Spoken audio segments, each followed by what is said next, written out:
औज़ु बिल्लाहि मिनश शैतानिर रजीम बिस्मिल्लाहिर्रहमानिर्रहीम अल्लाहुम्मा सल्लि अला सय्यदिना व मौलाना मुहम्मदिन व अला आलि सय्यदिना व मौलाना मुहम्मदिन व बारिक व सल्लिम व सल्लि अलैहि रब्बि यस्सिर व ला तुअस्सिर व तम्मिम बिल खैर व बिका नस्तगीस।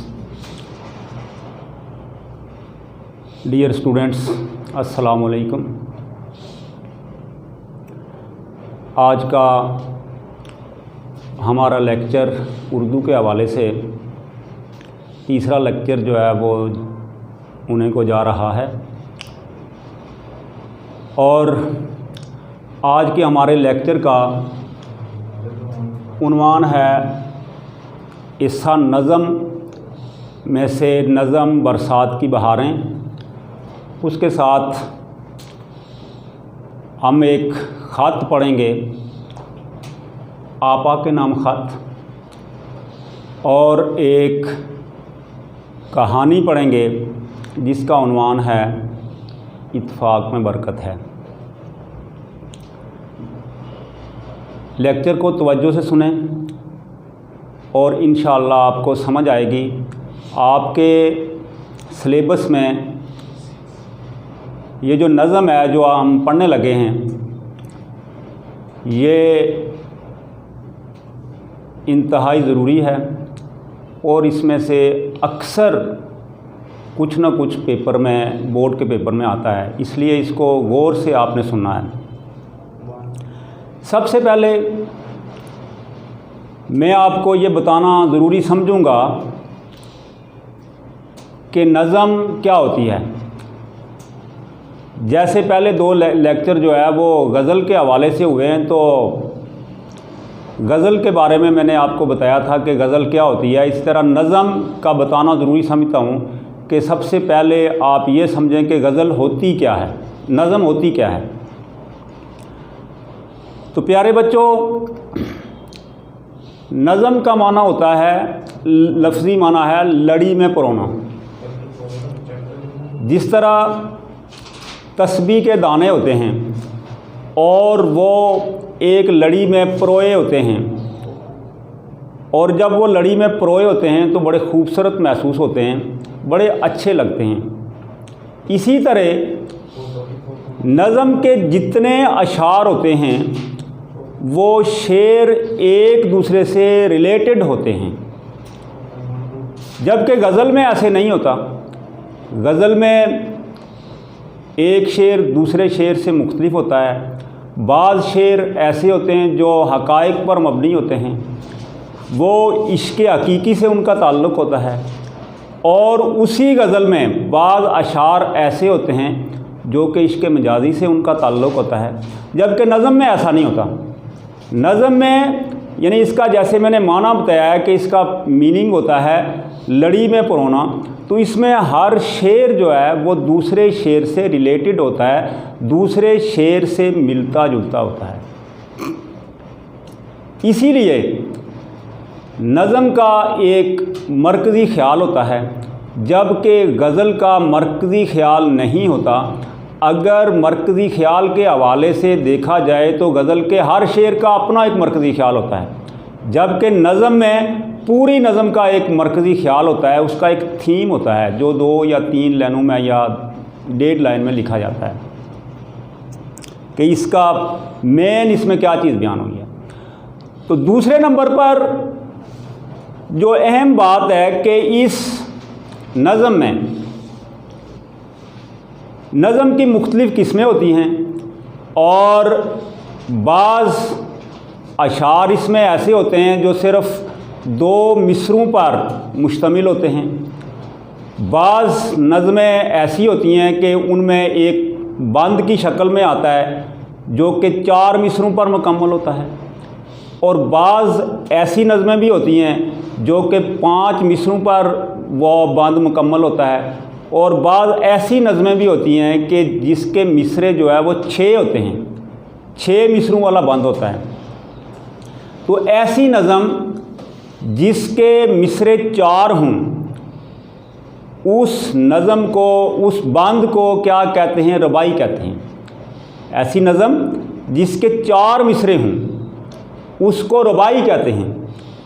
और जिस नज़म के 5 मिसरे हों उसको मुखम्मस कहते हैं हैयत के एतबार से, और जिस बंद के 6 मिसरे हों उसको मुसद्दस कहते हैं। तो इस नज़म के हवाले से अगर देखा जाए तो इस ये नज़म जो है वो 5 बंदों पर मुश्तमिल है। नज़म बरसात की बहारें, इसके 5 बंद हैं और हर बंद जो है वो 5 मिसरों पर कंप्लीट होता है। यानी कि हर बंद के कितने मिसरे हैं? 5 मिसरे हैं। तो हैयत के एतबार से इस नज़म को हम मुखम्मस कहेंगे। हैयत के एतबार से क्या कहेंगे? इस के बंद को क्या कहेंगे? मुखम्मस कहेंगे। और इसमें दूसरी बात यह है कि इस नज़म में एक मिसरा ऐसा है जो मिसरा बार बार दोहराया गया है, और वह मिसरा क्या है? क्या क्या मची हैं यारो बरसात की बहारें। क्या क्या मची हैं यारो बरसात की बहारें। यानी कि ये नज़म जो है ये 5 बंदों पर मुश्तमिल है, और हर बंद के एंड पर, हर बंद के आखिर में जो 5वां मिसरा है वो है क्या क्या मची हैं यारो बरसात की बहारें। तो ऐसा मिसरा जो किसी नज़म में बार बार दोहराया जाए, बार बार जिसका तज़किरा किया जाए, उसको क्या कहते हैं? उसको टेप का मिसरा कहते हैं। उसको क्या कहते हैं? टेप का मिसरा कहते हैं। ये भी आपके पेपर में MCQ की शक्ल में आ सकता है कि टेप के मिसरे से क्या मुराद है। तो ऐसा मिसरा जो किसी नज़म में बार बार दोहराया जाए उसको क्या कहते हैं? टेप का मिसरा। और इसके अलावा दूसरी बात ख़ास जो है वो इस नज़म में ये है कि इसमें तशबीहात जो है उनका ज़िक्र है। तो बेटा सबसे पहली बात यह है कि तशबीह क्या होती है? तशबीह का लफ्ज़ी माना जो होता है किसी चीज़ को दूसरी चीज़ जैसा करार देना, किसी चीज़ को दूसरी चीज़ की मानित करार देना, उस जैसा करार देना। मिसाल के तौर पर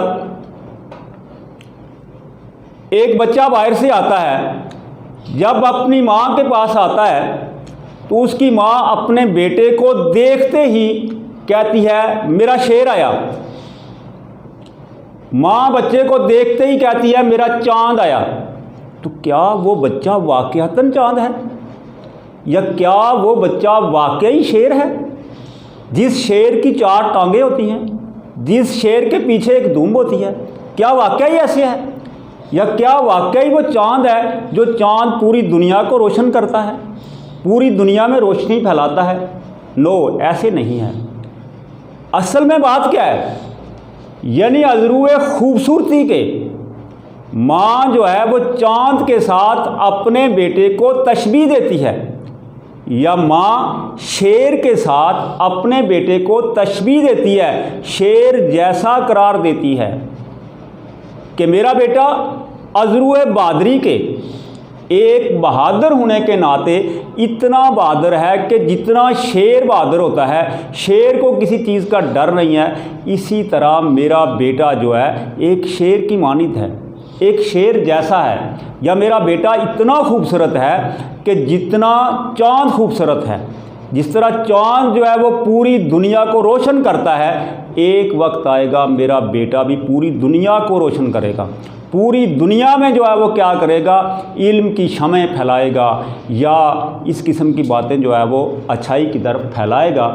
इसलिए वो क्या है कि इसको तशबीह कहते हैं, यानी किसी चीज़ को किसी चीज़ जैसा करार देना। ये चीज़ें जो है वो इस नज़म में इस्तेमाल होंगी। अब दूसरी बात यह है कि तशबीह, ये तो मीनिंग इसका पता चल गया कि तशबीह होती क्या है। इसके बाद तशबीह के अरकान होते हैं। एक रुकन इसका जिसको कहते हैं मुशब्बा, जिसको क्या कहते हैं? मुशब्बा। मुशब्बा और दूसरा जो होता है मुशब्बा बिही। तीसरे नंबर पर मुश्तरक इसमें एक खूबी होती है, और चौथे नंबर पर हरफ़े तशबीह है, और पाँचवें नंबर पर गर्ज़े तशबीह है। गोया के तशबीह के अरकान कितने हुए? 5। मुशब्बा, मुशब्बा बिही और मुश्तरक खूबी या सिफ्त, और तीसरे नंबर पर हरफ़े तशबीह है, और चौथे नंबर पर, पाँचवें नंबर पर गर्ज़े तशबीह है। अब सवाल यह है कि ये पांचों चीज़ें जो हैं ये होती क्या हैं? सबसे पहली चीज़ जो है वो मुशब्बा है। पहली चीज़ जिसको दूसरी चीज़ के साथ तशबीह दी जाती है, पहली चीज़ जिसको दूसरी चीज़ के साथ तशबीह दी जाती है उसको मुशब्बा कहते हैं। उसको क्या कहते हैं? मुशब्बा। और दूसरे नंबर पर जिस चीज़ से तशबीह दी जाती है उसको मुशब्बा बिही कहते हैं, उसको मुशब्बा बिही कहते हैं। और तीसरे नंबर पर मुश्तरक खूबी है, सिफ्त है, जो इन दोनों चीज़ों के दरमियान मुश्तरक है।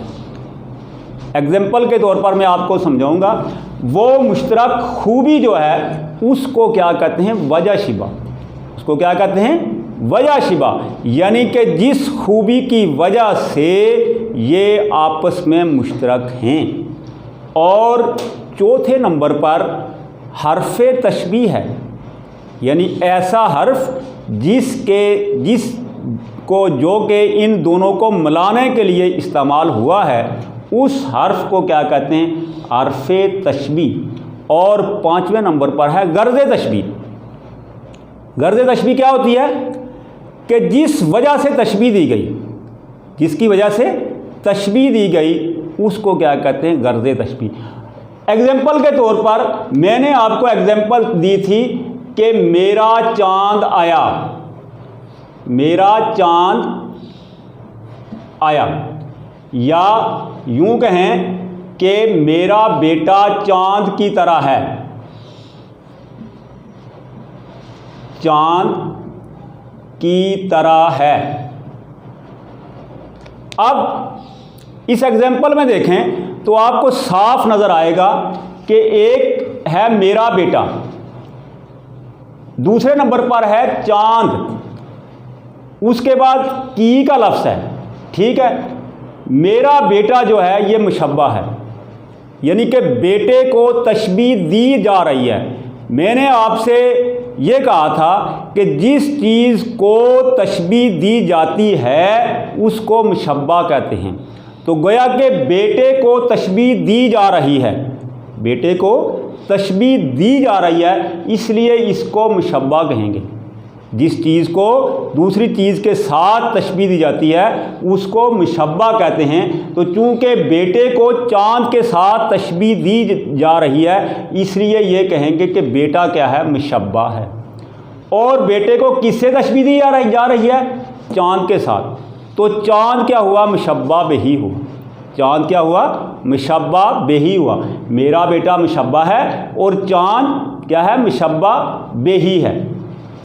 अब सोचने का मुकाम है, माइंड में सोचें कि बेटे को चांद के साथ तशबीह दी तो जा रही है, लेकिन क्यों दी जा रही है? यानी कि वो माँ जो कहती है कि मेरा बेटा चांद की तरह है, तो वो अज़रूए खूबसूरती के कह रही है। वाक़यातन वो चांद नहीं है जो चांद गोल सा होता है, जो पूरी दुनिया को मुनव्वर करता है, रोशन करता है, वो नहीं है, बल्कि ये एक इंसान है। लेकिन अज़रूए खूबसूरती के माँ अपने बेटे को चांद के साथ तशबीह दे रही है। तो ये खूबसूरती जो है ये है इनके दरमियान खूबी है, इन दोनों चीज़ों के दरमियान खूबी है, जिसको वजह शिबा कहते हैं। जिसको क्या कहते हैं? वजह शिबा। और उसके आगे जो है चौथे नंबर पर लफ्ज़े की आया है। ये जो लफ्ज़े की है ये क्या है? हरफ़े तशबीह है। ये क्या है? हरफ़े तशबीह है। जैसे अरबी में आप कहेंगे कि की तरह कह लें, ये हर्फ तशबीह है। उसके अलावा गर्ज़ तशबीह कि ये तशबीह देने की वजह क्या है, वो वजह क्या है कि मेरा बेटा जो है वो इतना वसी होगा, इतना यानी कि बड़ा बनेगा कि जो कि पूरी दुनिया को जिस तरह चाँद जो है वो रोशन करता है, पूरी दुनिया में रोशनी फैलाता है, इसी तरह मेरा बेटा भी रोशनी फैलाएगा। इस वजह से ये हैं अरकान तशबीह जो कि इस नज़म में इस्तेमाल हुए हैं। तो इसमें एक जो है वो मैंने ये बताया है कि टेप का मिसरा जो कि बार बार जो है वो दोहराया जाएगा और उसको टेप का मिसरा कहते हैं। उसके बाद तशबीहात इस्तेमाल होंगी और तशबीह की वजाहत की है और अरकान तशबीह वगैरह इसके बारे में बताया है। और अब जो है वो हम अशार की तशरीह की तरफ आते हैं। हाँ, एक बात और बताई है जिसमें कि ये जो है वो हैयत के एतबार से ये नज़म क्या है, इसका हर बंद मुखम्मस कहलाएगा। मुखम्मस क्या होता है, जिस बंद के 5 मिसरे हों उसको क्या कहते हैं, मुखम्मस कहते हैं। अब जो है वो हम इसकी तशरीह की तरफ आते हैं। पहला जो बंद है वो हैं इस हवा में क्या क्या बरसात की बहारें, सब्ज़ों की लहलहाट बागात की बहारें। हैं इस हवा में क्या क्या बरसात की बहारें। तो बरसात क्या होती है, बरसात का मीनिंग होता है बारिश। बरसात का मीनिंग क्या होता है, बारिश। साल में मुख्तलिफ़ मौसम होते हैं, कभी गर्मी होती है, कभी सर्दी होती है और इसी तरह बरसात का मौसम है, ख़ज़ां का मौसम है। तो जो इस नज़म में तबसरा हो रहा है वो किसके बारे में हो रहा है, बरसात की बहारों के बारे में। मैंने आपको पहले भी बताया था कि जब किसी भी शेर की तशरीह करेंगे तो सबसे पहले जो चीज़ है जो मुम्तहिन को या मार्किंग करने वाले को पेपर मार्कर के लिए जो सबसे पहले उसको अपनी तरफ मुतवज्जे करने वाली चीज़ है कि सबसे पहले बेटा आपने शेर लिखने के बाद उसके शायर का नाम लिखना है। शेर लिखने के बाद क्या करना है, उसके शायर का नाम। फ़र्ज़ किया फॉर एग्ज़ाम्पल यही शेर पेपर में आ जाता है कि हैं इस हवा में क्या क्या बरसात की बहारें, सब्ज़ों की लहलहाट बागात की बहारें। तो सबसे पहले आपने जब पेपर को सोल्व करना है तो सबसे पहले आपने ये शेर लिखना है, नीचे लिखना है नज़म का उन्वान। नज़म का उन्वान क्या आएगा, बरसात की बहारें। उसके नीचे लिखना है शायर का नाम। शायर का नाम क्या है, नज़ीर अकबर आबादी। सबसे पहले बिल्कुल 1 या 2 फ़िक्रों में आपने क्या करना है कि उस शायर का इंट्रोडक्शन कराना है। क्या लिखना है कि ये शेर जो है वो नज़म बरसात की बहारें से अख़ज़ किया गया है, या ये शेर नज़म बरसात की बहारें से माखूज़ है। अगर ये भी नहीं लिख सकते तो इतना लिखें कि ये शेर नज़म बरसात की बहारें से लिया गया है और इसके शायर का नाम नज़ीर अकबर आबादी है। नज़ीर अकबर आबादी का असल नाम वली मोहम्मद है और ये एक अवामी शायर हैं। इतना लिखने के बाद आप क्या करें कि असल शेर की तरफ जो है वो रुजू करें और उसमें ये बताएं कि इस शेर में शायर नज़ीर अकबर आबादी अल्लाह ताला की कुदरत का तज़किरा करते हैं। अल्लाह ताला की, अपने मालिक व खालिक की कुदरत का तज़किरा करते हुए कहते हैं कि ये जो हवा चल रही है, ये जो पूरी दुनिया में हवा चल रही है, इस हवा में अल्लाह ताला की कुदरत के मुख्तलिफ़ नज़ारे हैं और वो मुख्तलिफ़ नज़ारे क्या हैं, सब्ज़ों की लहलहाट बागात की बहारें। यानी कि सब्ज़ा जो है, सब्ज़ चीज़ें जितनी भी हैं, पत्ते हैं, वो क्या कर रहे हैं, हिल रहे हैं और बागों में मुख्तलिफ़ किस्म की बहारात का समा है। मुख्तलिफ़ किस्म की बहारें जो है वो आई हुई हैं। बूंदों की जिमजमाट, कतरात की बहारें। बूंद कहते हैं कतरे को। जब आसमान से बारिश नाज़िल होती है तो वो छोटे छोटे कतरों की शक्ल में होती है, छोटे छोटे कतरों की शक्ल में होती है। तो उस कतरे को क्या कहते हैं, बूंद। एक इसका माना ये है। दूसरा, वैसे यहाँ जो मीनिंग इसका इस्तेमाल हुआ है वो यही माना है इसका कतरा, लेकिन इसका माना एक और भी है, सिल्क। आपने देखा होगा मार्केट में आप जाएं तो आपको कपड़े की मार्केट में जाएं तो वहाँ पर मुख्तलिफ़ किस्म के कपड़े होंगे, किसी का कोई नाम होगा, लॉन है, कॉटन है, इसी तरह रेशमी कपड़े होते हैं, उनके मुख्तलिफ़ नाम हैं। एक कपड़ा जो होता है वो सिल्क का कपड़ा भी होता है, जो पेशावर वगैरह की तरफ से आता है, उसको सिल्क का कपड़ा। तो ये जो बूंद है ये एक किस्म के सिल्क के कपड़े का नाम भी है, एक किस्म के सिल्क के कपड़े का नाम भी है, लेकिन यहाँ जो मीनिंग इसका इस्तेमाल हुआ है वो कतरा ही है। वो क्या है?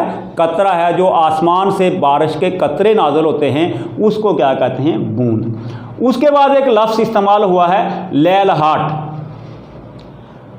हवा जब चलती है तो पत्ते एक दूसरे के साथ मिलते हैं, हिलते हैं जब, तो वो एक दूसरे के साथ क्या करते हैं? मिलते हैं। तो लैलहाट का माना हवा से हिलने की कैफियत, हवा से हिलने की जो कैफियत है उसको क्या कहते हैं? लैलहाट। और इसका एक माना और भी है सरसब्जी, यानी कि पौधे जो है वो क्या होते हैं? सरसब्ज होते हैं। यहाँ इस नज़म में, इस बंद में, इन अशार में ये दोनों माने यूज़ हो सकते हैं, यानी हवा से हिलने की कैफियत और सरसब्जी, ये दोनों माने यूज़ हो सकते हैं। और आखिर में एक लफ्ज़ है जिमजमाट।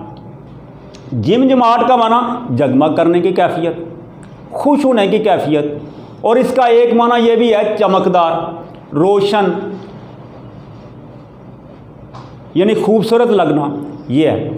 अब जो है वो हम इसकी तशरीह की तरफ आते हैं कि शायर नज़ीर अकबर आबादी, ये तो इसका मफ़हूम था और मुख्तलिफ़ मीनिंग के एतबार से आपको उम्मीद है समझ आ गई हो गई। तो इसमें जो है इस बंद में शायर क्या अल्लाह ताला की कुदरत को इस अंदाज़ में बयान करता है। वो कहता है कि ये जो हवा चल रही है इसमें बरसात की बहारों का तज़किरा है और इसमें सब्ज़े जो है वो लहलहा रहे हैं और बागात में हर किस्म की बहार का समा है। गोया के बागात जो है वो इस हवा की वजह से, इस कैफियत की वजह से बड़े खुश नज़र आ रहे हैं। और इसमें जो कतरात हैं, कतरात में जगमग करने की कैफियत है और कतरात की भी बहारें हैं और हर बात के तमाशे हैं और हर गात की बहारें हैं। गात का माना भी मौका होता है, हर मौके में पर जो है वो कोई मौका ज़या नहीं होने देते और एक तमाशा सा लगा हुआ है। और ये क्या क्या मची हैं यारो बरसात की बहारें, और ये बरसात की बहारें जो है वो बड़ी खूबसूरत हैं। हर तरफ एक बहारों का जो है वो क्या है? समा है। और इसमें नज़म की एक बात और भी है कि नज़म का जो शेर होता है उसमें जब आप उसकी तशरीह करेंगे तो वो पहले भी मैंने एक दिन बताया था कि कम अज़ कम तशरीह जो है वो आपकी 1.5 पेज पर मुश्तमिल हो और इसमें कम अज़ कम आपने क्या करना है कि एक तशरीह करते हुए एक शेर ज़रूर लिखना है जो उससे रिलेटेड हो, और उसके अलावा कम अज़ कम आपने एक कुरान का हवाला देना है या एक हदीस का हवाला देना है या जो है वो क्या करना है कि किसी बुज़ुर्ग का हवाला देना है। अगर आपको फुल कॉन्फिडेंस से पता हो कि ये शेर किस शायर का है, फिर तो आप वहाँ भी शायर का हवाला दे सकते हैं कि जैसे कि नज़ीर अकबर आबादी ये कहते हैं इसके बारे में, या मीर तकी मीर ये कहते हैं, और या जो है वो आप कुरान का हवाला जब देते हैं तो आप कहेंगे इरशाद खुदाबंदी है, या अल्लाह ताला इसके बारे में ये इरशाद फरमाता है, नबी पाक सल्लल्लाहु अलैहि वसल्लम इस बारे में ये फरमाते हैं। लेकिन अगर आपको सही कॉन्फिडेंस से पता नहीं है तो आपने वहाँ सिर्फ इस्तेमाल करना है कि शायर इसके बारे में ये कहता है, वो कोई भी शायर हो सकता है, या आगे कहेंगे कुरान का हवाला दे रहे हैं या हदीस का हवाला दे रहे हैं तो आपने कहना है इरशाद होता है। तो बहरहाल इस हवाले से ये जो है आपने ये यहाँ पर जो शेर फिट होता है वो ये है, ज़मीन पर जलवा आराहे मज़ाहिर उसकी कुदरत के, ज़मीन पर जलवा आराहें मज़ाहिर उसकी कुदरत के, बछाए हैं उसी दाता ने दस्तरखान नेमत के। और इसमें जो दूसरा कुरान पाक का हवाला आता है वो ये होता है कि ये सारी की सारी चीज़ें जो हैं, यानी ज़मीन पर जितनी भी चीज़ें, सब्ज़ा है और बरसात की बहारें हैं और सब्ज़ों की लहलहाट है और दूसरा हर किस्म के तमाशे हैं, बागात की खूबसूरती है, ये सारी की सारी चीज़ें क्या हैं? अल्लाह की एक रहमत है, अल्लाह की एक नेमत है। जैसे कि इरशाद होता है, क्या इरशाद होता है कि वाइन तउद्दू नेमत अल्लाह ला तुक्सूहा, ये अल्लाह की नेमतें हैं और अल्लाह की बेशुमार नेमतें हैं, अल्लाह की बेशुमार नेमतें हैं। अगर तुम इन नेमतों को शुमार करना चाहो तो शुमार नहीं कर सकते, और तुम अल्लाह की नेमतों को शुमार करना चाहो तो शुमार नहीं कर सकते। तो बेटा इसके साथ साथ हमारा जो है ये बंद जो है ये कंप्लीट हुआ, और इसके साथ दूसरे नंबर पर जो है कि लिखा हुआ है आपा के नाम ख़त।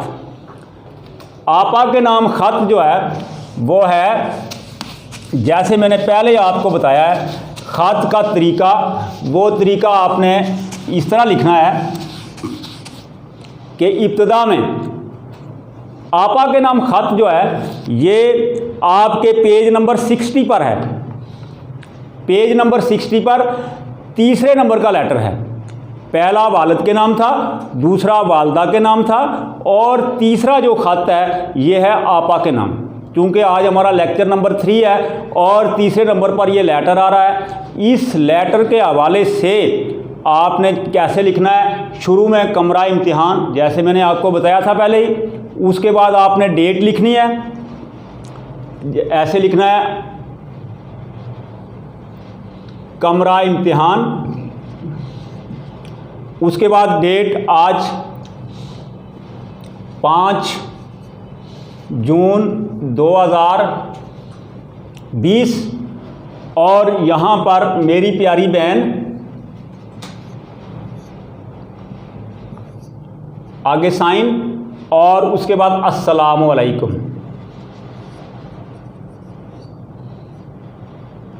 याद रखिए कि अस्सलामु अलैकुम के बाद बाज़ औक़ात लोग जो है वो वाव लिख देते हैं और वो बहुत बड़ी मिस्टेक है। अगर आप ऐसा लिखेंगे कि मीम के बाद वाव लिखेंगे तो मुमतहिन पर इतना बैड इंप्रेशन पड़ेगा कि वो फ़ौरन आपके 10 नंबर में से 6 रह जाएंगे, सिर्फ एक इस मिस्टेक की वजह से कि इस बच्चे को इतना भी नहीं पता। इसलिए ये बहुत बड़ी मिस्टेक है, इसके बाद वाव आपने नहीं लिखनी। फिर आपने ये बुक से पढ़ना है कि इसमें क्या लिखा हुआ है, और एंड पर आपने ये अपना मुद्दा, दूसरी लाइन जो है वो आपने यहाँ से स्टार्ट करनी है, और एंड पर आपने लिखना है आपका प्यारा भाई, आपका प्यारा भाई, और यहाँ पर नाम नहीं लिखना, अलिफ बे और जीम लिखना है। ये आपका लेटर है। और उसके बाद कहानी इत्फाक में बरकत है। इत्फाक में बरकत ये भी आपकी बुक में जो है वो कहानी मौजूद है, उसको भी आपने रीड करना है। और वो कहानी जो है वो 2 बैलों की कहानी है। 2 बैलों की कहानी है कि कैसान के पास 2 बैल थे और कैसान उनसे बहुत ज़्यादा काम लेता था और उनको खाने के लिए कुछ नहीं देता था। बैलों ने एक दिन आपस में मशवरा किया और मशवरा करने के बाद कैसान सोया हुआ था, उन्होंने अपनी रस्सियाँ काटी और काटने के बाद वो फ़ौरन जंगल की तरफ चले गए। वहाँ पर खूब उन्होंने खाया पिया और चंद ही दिनों में वो बहुत बड़े पहलवान, बहुत बड़े सांड बन गए। एक दिन शेर ने उन पर हमला किया और शेर ने जब उन पर हमला किया तो उन्होंने आपस में इत्तेफाक करके शेर के साथ ऐसा मुकाबला किया कि शेर को भागना पड़ा। शेर को भागना पड़ा, शेर खून में लथपथ हो गया। और यानी कि उन दोनों ने क्या किया कि शेर के साथ मुकाबला किया और शेर को भी भगा दिया। सुबह उठकर उन्होंने एक दूसरे को कहा कि आपकी वजह से ऐसे हुआ। दूसरे ने कहा नहीं, आपकी वजह से ऐसे हुआ कि हमने शेर के साथ मुकाबला किया। और ये सारे का सारा मामला क्या था, उनके इत्तेफाक की वजह से था। इत्तेफाक की वजह से था। तो इसका जो मोरल है, जो इखलाकी सबक है कि वो इत्तेफाक में बरकत है। तो बेटा इसमें आपको, हम सब को सबक क्या मिलता है? वो सबक जो है वो यही मिलता है कि अगर हम आपस में इत्तेफाक में रहेंगे, आज तो ये बुक आपकी ज़्यादा से ज़्यादा 10 साल, 20 साल, 30 साल, 40, 50 साल की होगी, वहाँ से ये स्टोरी निकली है। लेकिन असल बात क्या है कि इस स्टोरी का मोरल हमें अल्लाह के नबी ने बहुत पहले बता दिया था। ये स्टोरी असल में कुरान पाक में है। कुरान ने भी ये इरशाद फरमाया है कि वातसिमू बिहब्लिल्लाहि जमीअन वला तफर्रकू, कि तुम सारे आपस में इत्तेफाक में रहो, आपस में जुड़ के रहो, आपस में मिल के रहो, और ला तफर्रकू, तुम जुदा जुदा ना हो। अगर जुदा जुदा हो जाओगे तो तबाह हो जाओगे, नेस्तो नाबूद हो जाओगे। आपके सामने ये बातें करने का मकसद ये है कि आप नई नस्ल हैं, अभी अभी उठ रहे हैं, तो बेटा हाँ, आपके हाथों में मुल्क की नहीं बल्कि दुनिया की भागदौड़ है, पूरी दुनिया की भागदौड़ है। अगर आप लोग आपस में इत्तेफाक में रहेंगे, जैसे रोज़े अव्वल से लेकर कौम जो है वो मुख्तलिफ़ कबाइल में बटी हुई है, कहीं जो है वो कौमों का तज़किरा हो रहा है, फ़लाँ इस बरादरी से ताल्लुक़ रखता है, अपनी बरादरी को ऐसे कहो, मुख्तलिफ़ जो है वो फ़िरक़ों में बटे हुए हैं, कोई अपने आप को सुन्नी कहलाता है, कोई देवबंदी कहलाता है, ये सुन्नियों की मस्जिद है यहाँ नहीं जाना, ये देवबंदियों की मस्जिद है यहाँ हमारी नमाज नहीं होती, ये अहले हदीस है इसके पीछे हमारी नमाज नहीं होती। ये सारे बेटा फ़िरक़े। अरे ये तो बताओ अल्लाह के नबी का कौन सा फ़िरका था? वो तो कोई फ़िरका नहीं था, वो तो एक मुसलमान की हैसियत से।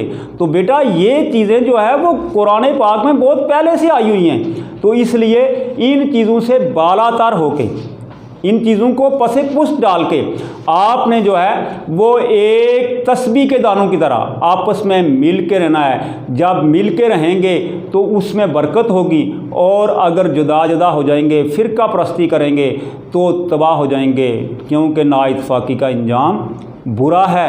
इसलिए जो है वो हमें चाहिए कि हम आपस में क्या करें, इत्तेफाक से रहें, प्यार और मोहब्बत से रहें। अल्लाह ताला हम सब को तौफीक दे।